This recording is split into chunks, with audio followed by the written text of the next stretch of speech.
नमस्कार दोस्तों, जय श्री राम, जय बागेश्वर धाम। दोस्तों, पूजा करते समय आपके दीपक की बाती कई बार तो पूरी जल जाती है और कई बार अधूरी रह जाती है। इसका क्या कारण होता है? तो दोस्तों, आज हम आपको बता दें कि जब आप पूजा पाठ करते हैं और पूजा पाठ करते हुए आपको महीने, 2 महीने या फिर कई साल हो जाते हैं, तो आपके जो इष्ट देव हैं उनकी कृपा आनी शुरू हो जाती है, उनका अंश आना प्रारंभ हो जाता है और वो आपको कुछ संकेत देना शुरू कर देते हैं। उन संकेतों से आप जान सकते हैं कि वे आपसे खुश हैं या नहीं हैं।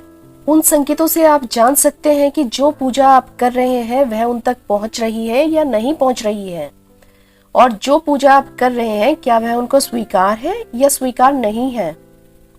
क्योंकि कई बार ऐसा होता है कि जिन घरों में नेगेटिव शक्तियां होती हैं, यानी नकारात्मक शक्तियां होती हैं, वो उन घरों में नकारात्मकता फैलाती हैं और वे बुरी शक्तियां उन घरों में पूजा पाठ में विघ्न डालती हैं और वे आपको पूजा पाठ करने से रोकती हैं।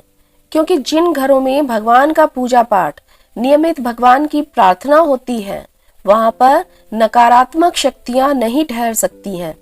इसलिए वो हर संभव कोशिश करती हैं कि किसी तरह से आपको पूजा पाठ करने से रोका जाए। क्योंकि भगवान की शक्ति के सामने बुरी शक्तियां नहीं ठहर सकती हैं। इसलिए अगर भगवान का नाम जपा जाता है तो बुरी शक्तियां वहां से चली जाती हैं। तो दोस्तों, पूजा पाठ करते समय यदि आपकी बाती में फूल बनता है तो यह इस बात की ओर संकेत करता है कि आपके भगवान, आपके इष्ट देव आपसे बहुत प्रसन्न है और आपकी पूजा भगवान तक पहुंच रही है और भगवान आपकी पूजा स्वीकार कर रहे हैं। या फिर दोस्तों, दीपक की लो का भड़कना, दीपक का कम होना या तेजी से जलना, ये सभी संकेत भी आपके इष्ट देव ही देते हैं और ये सभी शुभ संकेत होते हैं। लेकिन कई बार जब हम बात करते हैं कि बाती पूरी जल जाए या फिर अधूरी ही जल जाए, लोगों की कुछ साइंटिफिक सोच भी होती है और वो कहते हैं कि तेल या घी कम था, इसीलिए बाती पूरी तरह से नहीं जली है। लेकिन हम आपको कई तरह से उदाहरण दे चुके हैं। यदि आप विश्वास करते हैं तो ईश्वर है और यदि आप विश्वास नहीं करते हैं तो ईश्वर नहीं है। और यदि आप ये कहेंगे कि आप विश्वास नहीं करते हैं तो यही साइंटिफिक बातें हो जाएंगी। इसीलिए साइंस तो भगवान के पूजने पर भी विरोध खड़ा करता है। साइंस कहता है कि ये पत्थर है। इन्हीं सब चीजों को हम आपको एक कहानी के माध्यम से बताना चाहेंगे। ये कहानी कान्हा जी की है। आपने तो सुना ही होगा कि भक्त के वश में है भगवान। इस कहानी में एक मूर्ति में दिल के धड़कने की बात है। कान्हा की एक छोटी सी मूर्ति में उनका हृदय धड़क रहा था। तो ये सभी विश्वास की ही बातें हैं। इन्हीं चीजों को यदि हम साइंटिफिक तरीके से देखने लग जाएं तो मूर्ति में कैसे प्राण हो सकता है, किस तरह से मूर्ति में दिल धड़क सकता है।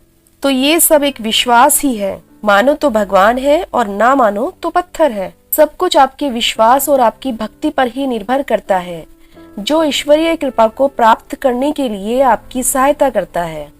तो आपका विश्वास जितना ज्यादा ईश्वर की भक्ति के प्रति दृढ़ होगा, उतनी ही जल्दी आपको ईश्वर की कृपा प्राप्त होगी। और सनातन धर्म में तो दीपक का एक अलग ही महत्व होता है। सनातन धर्म के अनुसार दीपक देवता का प्रतीक होता है।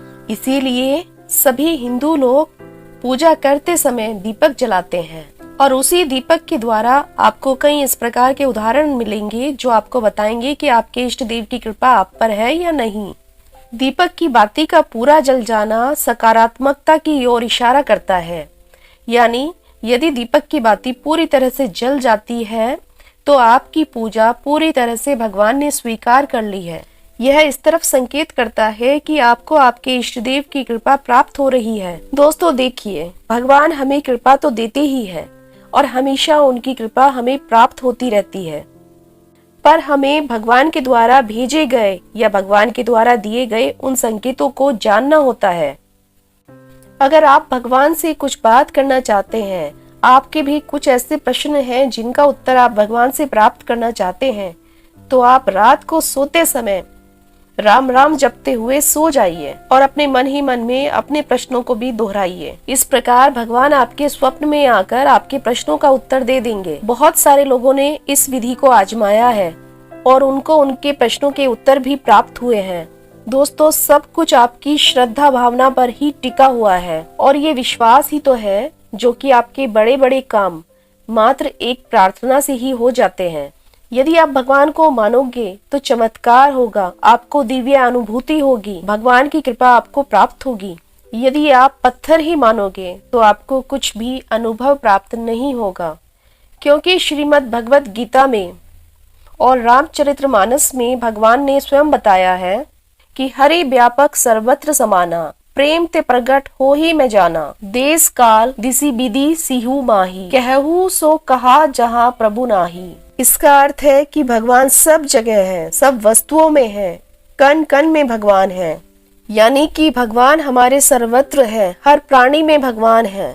आपको अपने चारों तरफ जो भी कुछ दिखाई देता है सब भगवान की ही महिमा है। ये आपके विश्वास पर निर्भर करता है कि आप एक पत्थर को भगवान मानते हैं या फिर उसे पत्थर ही मानते हैं। तो दोस्तों, रही बात दीपक की लो की कि दीपक की बाती का पूरा जल जाना, अधूरा रह जाना, फूल बन जाना, दीपक की बाती का भड़क जाना, ये सभी सकारात्मक संकेत हैं। ये सभी संकेत ईश्वर की तरफ से आते हैं और ईश्वर आपको संकेत देते हैं कि वे आपकी पूजा पाठ से प्रसन्न हैं।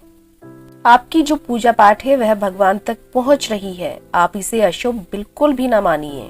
जो भी लोग पूरी श्रद्धा के साथ भगवान को अपना मानकर उनकी पूजा पाठ करते हैं, उनकी आराधना करते हैं, भगवान भी किसी न किसी संकेत के द्वारा उनको अपना अनुभव करा ही देते हैं। तो दोस्तों, यदि आपको ये जानकारी पसंद आई हो तो वीडियो को लाइक कीजिए और अगर आप चैनल पर नए हैं तो चैनल को सब्सक्राइब कीजिए। इसी प्रकार की नई वीडियो के साथ फिर से भेंट होगी। तब तक के लिए जय श्री राम, जय बागेश्वर धाम सरकार।